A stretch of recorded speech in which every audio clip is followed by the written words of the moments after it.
Star Fluxx is a 2 to 6 player esoteric game that requires a heavy dose of strategy, memory, and sequencing skills in order to win. But to keep all players on their toes, it also has a high level of seemingly random change that keeps the game constantly, as it's called, in flux. The rules of the game are simple. Well, sort of. The basic rule is to draw one card and play one card. But the cards are rule cards, action cards, goal cards, etc. that completely change the way the game is played and the requirements to win. For example, I could play this brain transference card, which allows me to leave my position behind and completely take over the position of another player. There's even cards like this surprise card, which flat out allows me to steal another player's keepers.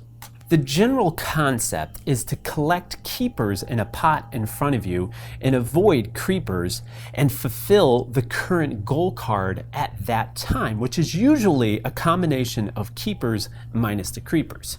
This version, Star Fluxx, is a slightly more complicated and wilder version than the original Flux, as this version introduces keepers that do things, creepers that attach themselves to specific keepers, and surprise cards that can be played both on your turn or anytime during the game.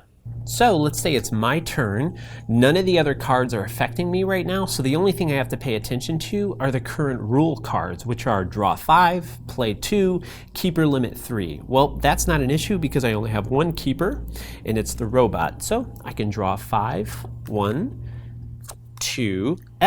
So I got a creeper, so the creeper has to go in my pile, in my pot right away. So unfortunately, it's the brain parasite.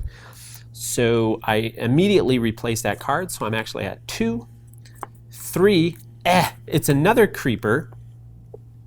This one says, if you have any keepers in play, you must choose one of them to attach this to. Both cards stay together until discarded.